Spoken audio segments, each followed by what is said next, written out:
서울기술사학원의 김재권 교수입니다. 자, 사장교의 부발력에 대해서 설명을 드리겠습니다.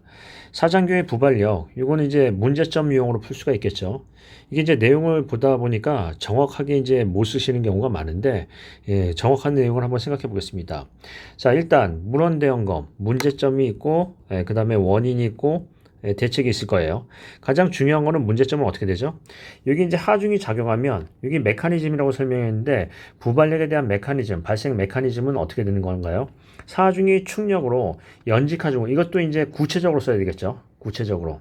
즉 어떻게 쓰냐면 우리가 이제 풍하중이나 뭐 사하중이나 이런 우리가 얘기하는 고정하중이나 우리가 얘기하는 활하중 또는 이제 고정하중 이런 하중이 사하중이 작용할 때 하중이 작용하면 연직 하중이 작용하겠죠. 그럼 연직에 대한 사하중이 작용한다라고 쓰고요. 케이블에 뭐가 생긴다? 인장 응력이 발생하고요. 그 인장 응력에 대한 반력으로서 여기 백스테이 케이블에 또 인장 응력이 발생하죠. 그럼 인장 응력이 발생하면 어떻게 된다?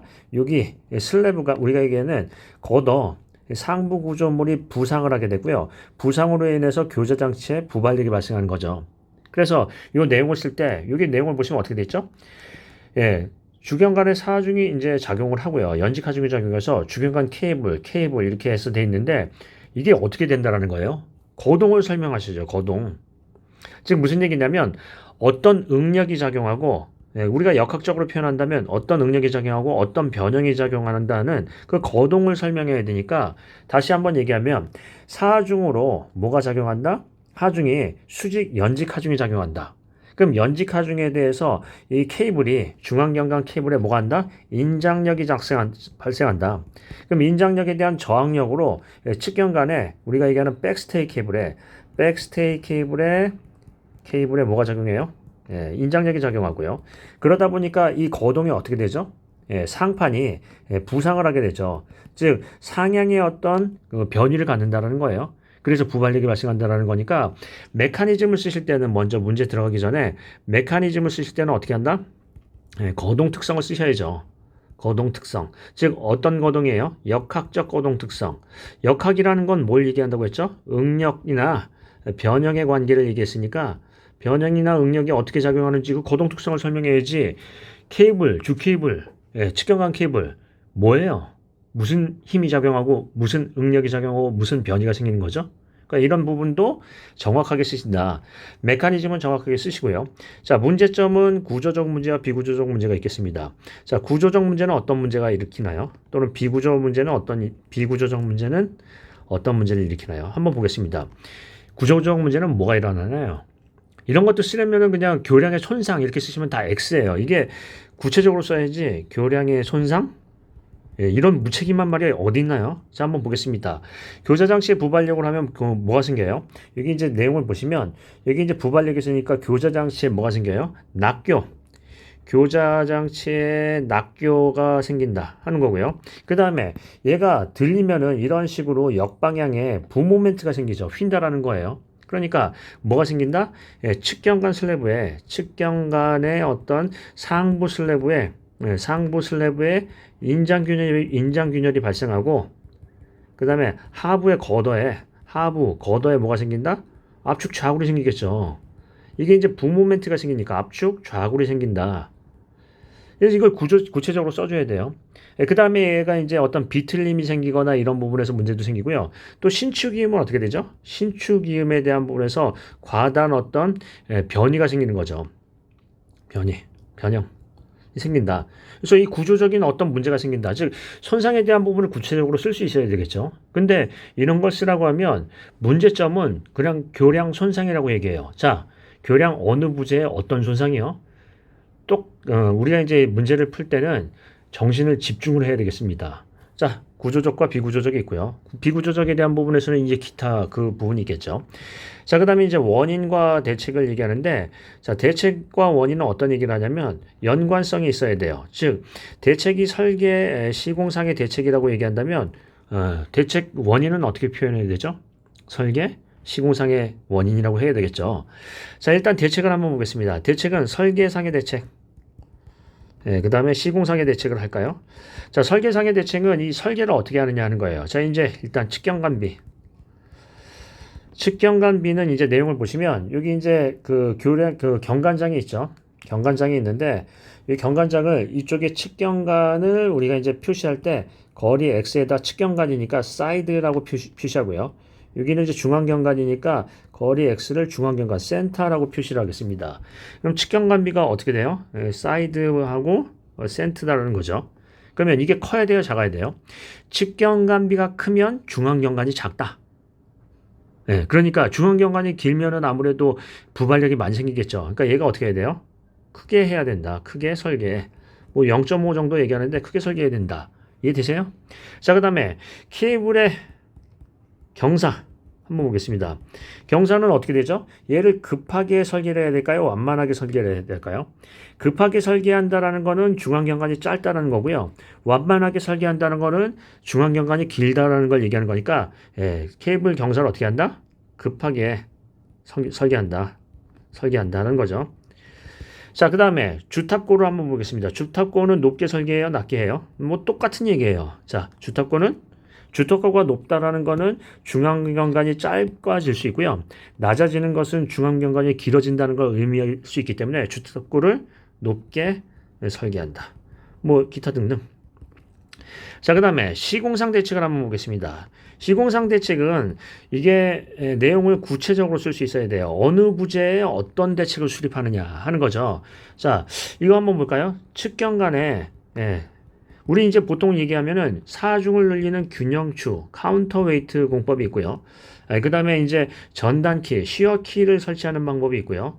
그 다음에 뭐 여러 가지 이제 얘기를 꺼낼 수도 있겠는데, 뭐 벤트를 설치한다, 아니면은 불균형 모멘트에 대한 뭐 벤트를 설치한다, 여러 가지 이제 홀딩 다운바, 즉 얘기하면은 부발력 방지 앵커를 설치한다, 또는 바를 설치한다 하는 거예요. 근데 이렇게 쓰시면 안 되고요. 구체적으로 어느 위치에 어떻게 하느냐 하는 거죠. 자, 한번 보겠습니다. 측경간의 사중 증가, 그게 맞아요? 사중을 어떻게 증가하냐 하는 거죠. 자, 한번 보겠습니다.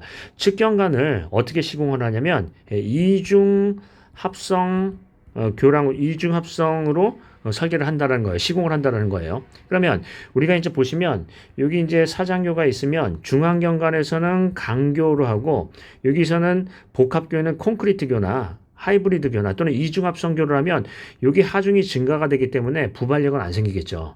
그래서 측경간의 이중합성을 해서 이중합성으로부터 사중을 증가를 시킨다. 이렇게 구체적으로 써줘야 돼요. 또는 측경간 슬래브에 우리 상부 슬래브나 거더에다가 뭘 한다? 홀딩 다운바, 즉 부발력 방지 앵커를 설치한다. 앵커를 설치한다 하는 거고요. 그 다음에 여기 이제 보시면 여기 옆에 그 사장교의 백스테이 케이블이 있죠.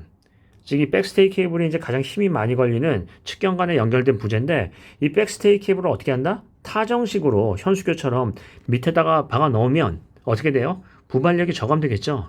이해되시죠? 그래서 어떻게 한다? 측경간에 우리가 얘기하면 타정식 기초를 설치를 한다 하는 건데 우리가 이제 측경간에 있는 백스테이 케이블을 얘기하는 거죠. 백스테이 케이블,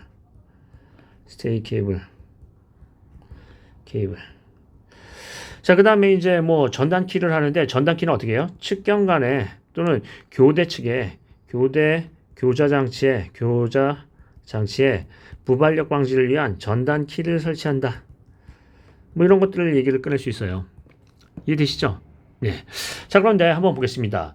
이렇게 이제 대책을 써야 되는데 시험 문제는 사장교의 부발력 하면은 중요한 거는요. 메커니즘도 중요한 거라고 볼 수도 있겠지만 가장 중요한 건 뭐냐면 메커니즘도 아니요, 문제점도 아니요, 원인도 아니고 대책이죠. 그러니까 대책이 구체적으로 안 나오면 점수가 안 나올 수밖에 없어요. 대책을 세우는 사람인데 기술사가. 자, 그러면 여기서 이제 중요 대책을 한번 보겠습니다. 자, 이런 그 결론을 내볼까요? 중요한 거 강조. 김정원 씨, 기술사로서 대답을 한번 해보세요. 자, 부발력에 대한 가장 합리적. 우리가 이제 공학에서 합리적이라고 하면 경제성을 떼어놓을 수가 없는데 여기서 문제, 과학하고 공학하고의 차이는 뭐라고요? 공학은 계속 제가 강의 때 얘기하지만 뭐 플러스 뭐예요? 과학에다가 코스트를 넣은 거예요. 그러니까 경제성이 떨어지는 공학이라는 건 있을 수가 없죠. 경제성은 공학에서 가장 중요한 어떤 항목 중에 하나죠. 자, 그러면 합리적인, 김정호 씨, 가장 합리적인 경제성이 뛰어난 부발력 대책은 무엇인가요? 대책은 무엇이죠? 그리고 그 이유는 왜 그런가요? 대책은 그 이유는 이런 게 이제 하나 나와야 되겠죠. 제가 보기에는 이중합성교를 직경간에 적용하는 방법이 효율적이라고 봅니다. 이중합성이라는 거는 밑에다가 예를 들자면 우리 이제 뭐 이런 식으로 아이언 거더가 됐던 간에 플레이트 거더가 됐던 간에 아니면 강박스형 거더가 됐던 간에 이렇게 박스형으로 됐던 간에 요 밑에다가 이제 콘크리트를 쳐 바르자라는 얘기인데 굉장히 경제적인 부분에서 효과 경제적이고 그 다음에 어떤 부분이 있다? 얘가 사장교 같은 경우가 장경간이니까 바람, 즉 우리가 이제 풍화중에 대해서 어떤 비틀림 강성에 대한 문제가 있어요. 비틀림. 근데 이 비틀림에 대한 문제나 또 공진의 문제가 있는데 이런 식으로 이중합성을 하면 비틀림 강성을 증대를 시키고요. 일단 공진이나 어떤 피로에 대한 어떤 저항 효과가 있다라고 볼 수 있겠습니다. 따라서 타 공법보다 우리 이중합성 교량이 경제적인 공법이라 사료됩니다. 자, 여기 질문에 대한 논리적인 근거와 답변이 있나요? 그런 걸 자꾸 생각하신다고 했죠. 그걸 사례와 경험하면 더 좋고요. 기술사 답안은 이렇습니다. 그냥 대책만 열거하는 게 중요한 게 아니라 이런 사유로 이런 대책이 가장 효율적으로 생각할 수 있습니다. 라는 의견 제시가 될 수 있는 사람이 기술사지 대책은 이렇게 많아요. 라고 얘기할 수만 있는 사람은 아니죠. 즉 어떤 얘기를 한다?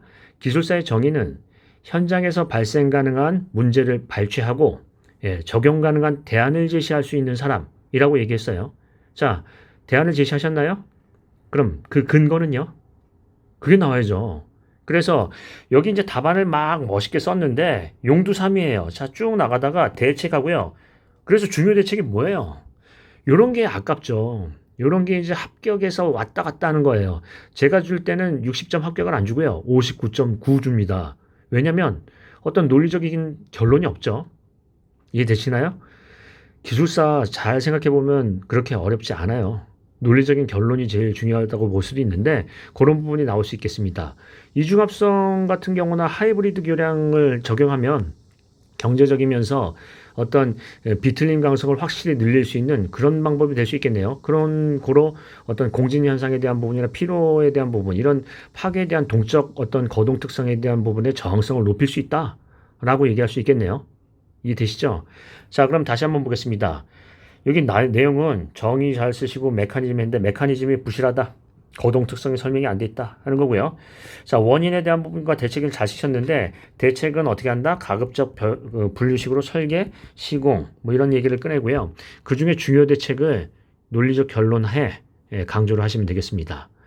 자, 논리적인 결론 그리고 기술사다운 답안을 기대하면서 오늘도 채점을 한번 잘 해보겠습니다. 자, 수고 많으셨습니다.